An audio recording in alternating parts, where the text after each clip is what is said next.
All right, let's get right into it. Have you ever looked at someone incredibly successful and just wondered, what's their secret? Why do some people seem to get energized by a challenge while others just shrink away? Well, today we're diving into a single, simple belief that pretty much runs your entire life. It's all based on the amazing work of Stanford psychologist Dr. Dweck, and it shapes everything: your personality, how you handle success and failure, and really your ability to become who you're meant to be. So picture this. Dr. Dweck is giving this 10-year-old boy a puzzle, and then another and another, each one getting harder.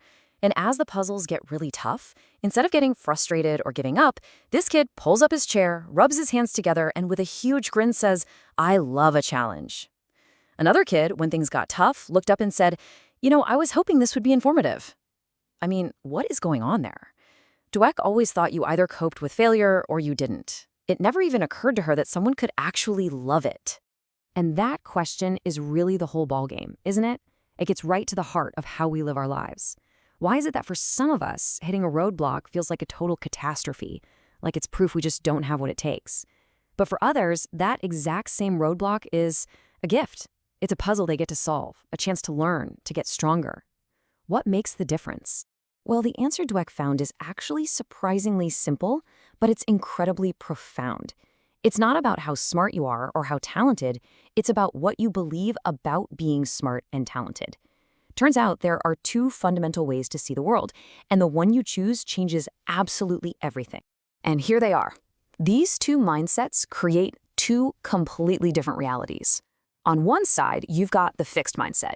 This is the belief that your qualities, your intelligence, your personality are just fixed. They're carved in stone.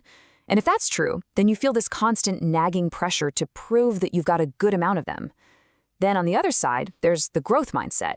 This is the belief that your basic abilities are things you can grow through your own effort. The hand you're dealt is just the starting point. So let's get real for a second. Which one of those sounds more like you, deep down? Do you find yourself agreeing with the idea that your intelligence is something very basic about you that you can't change very much? Or do you lean more towards you can always substantially change how intelligent you are? Seriously, think about it. There's no right or wrong answer here, but just figuring out your default setting is a huge first step. So how do these mindsets actually play out in the real world? Well, they completely redefine the most basic ideas in our lives, starting with this one: success. What does it actually mean to succeed? Okay. So in the fixed mindset world, success is all about proving yourself. It's about looking smart, looking talented. You feel successful when you ace an easy task, when you do something perfectly, right away. It's about showing off what you've already got. But in the growth mindset world, success is about stretching yourself. It's about learning something you didn't know before. It's about making progress on something that's genuinely hard for you. It's not about being flawless. It's about getting better. And you see this everywhere. Take a study done at the University of Hong Kong. They offered students a remedial English course. The students with a growth mindset, they jumped at the chance. They wanted to improve. The fixed mindset students, not interested. They didn't want to admit they had a weakness. Or think about a legend like Hamm. She didn't become one of the greatest by crushing easier opponents. No, she said she spent her whole life playing up, intentionally seeking out older, bigger, more skilled players. Why? To stretch herself. That was success to her.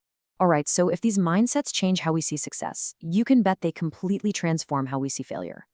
And for so many of us, this is where the real struggle is. Now, this is probably the most important distinction of all. In a fixed mindset, failing at something isn't just an event, it becomes who you are. A bad grade doesn't just mean I failed this test, it means I am a failure. It's a permanent label. But in the growth mindset, failure is still a gut punch. It still hurts, but it doesn't define you. It's just information. It's a problem that needs a new strategy. It's a clear signal that you need to learn more and try harder.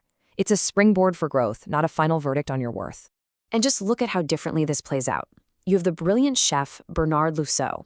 He heard rumors he might lose one of his 3 Michelin stars.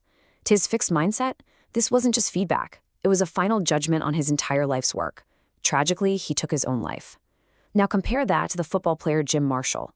He made one of the most famous blunders in sports history, running the wrong way for a touchdown on national television. Instead of letting that moment define him as a loser, he faced it. He used that humiliation to become a better player and an even better person. Same stimulus, totally different response. Okay, on to our final big comparison: effort. We're all told to try hard, right? But what we truly believe about effort Well, that's a whole other story. This Calvin and Hobbes comic strip just nails the secret logic of the fixed mindset. If you believe ability is just something you're born with, then having to try hard is actually a bad sign. It means you must not be a natural. You can just hear Calvin's logic. Wait a minute. If you were really smart, it would be easy for you, but you're working hard. Huh, I used to think you were smart.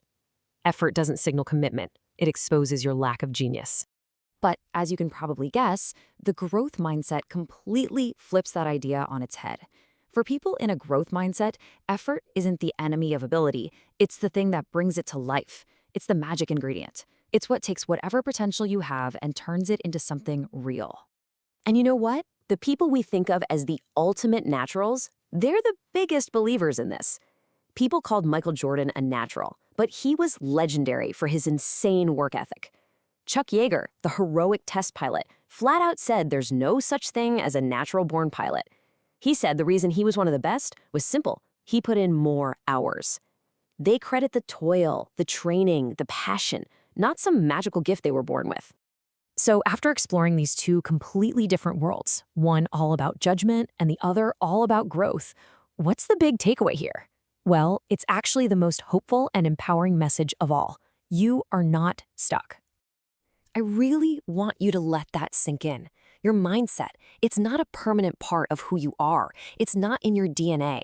It is just a belief.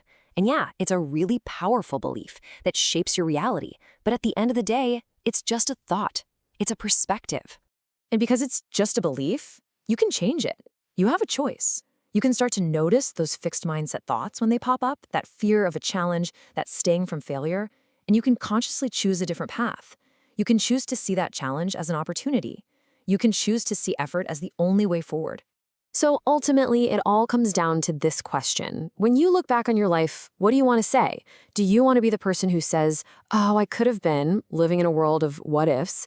Or do you want to be the person who can honestly say, you know what? I gave my all. I threw myself into the things I cared about. I learned from every single stumble, and I grew into the best version of myself I could be. The choice is up to you.